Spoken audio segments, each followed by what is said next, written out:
নবীজি বলছেন একদিন সাহাবীদের মজমায় একদিকে তাকাইয়া বলছেন যুদ্ধের জন্য ফান্ড কালেকশন করতেছে, দান। আল্লাহর নবী বলেন এদিক থেকে আছো কে? যুদ্ধের জন্য দান করবা। ওসমান বললেন দাঁড়ায়া 100 উট আল্লাহর রাস্তায় দান করলাম। আল্লাহর নবী এদিক দিয়ে হাত বাড়ায় বলছে এদিকে আছো কে? আল্লাহর রাস্তায় দান করবা।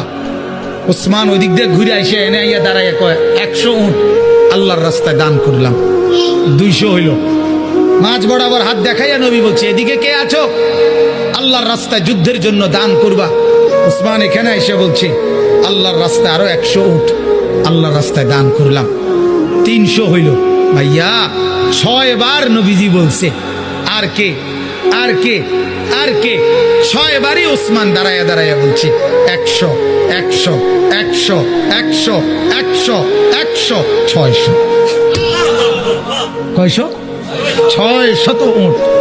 এবার আল্লাহর নবী হাসি দিছে আর ওসমান দাঁড়াই আবার বলছে ইয়া রাসূলুল্লাহ 100 ঘোড়াও আল্লাহর রাস্তায় দান করলাম। নবীজি খুশিতে চেহারা মুবারক নূরের চেহারা চিকচিক করছে। হযরত ওসমান বলছে ইয়া রাসূলুল্লাহ একটু অপেক্ষা করেন, আমার দান করা শেষ হয় নাই, আমি ঘরের থেকে একটু আইতে আছি। হযরত ওসমান ঘরে গেছেন, রুমাল বিছিয়ে দিয়া বিবিকে বললেন স্বর্ণ গহনা অলংকার যা আছে সব দাও। স্ত্রী বললেন কেন?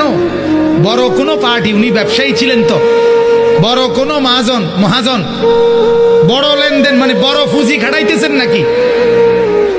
হযরত ওসমান বললেন হ্যাঁ বিবি, আজ আরশে আজিমের মালিকের সাথে পুঁজি খাটাইতেছে।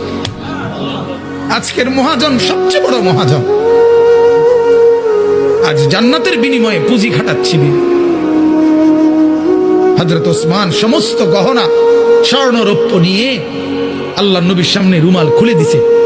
হাদিসে আছে আল্লাহর নবী এক হাতে স্বর্ণের টুকরা এক হাতে রৌপ্যের টুকরা হাতে তুলে আল্লাহর নবী তখন বলছেন আল্লাহুম্মা ইন্নী রাযীতু আন উসমান ফারদি আনহু। আল্লাহ, আমি জমিনে আমার ওসমানের উপরে রাজি হয়ে গেলাম, আপনি আরশে তার উপরে রাজি হয়েছেন।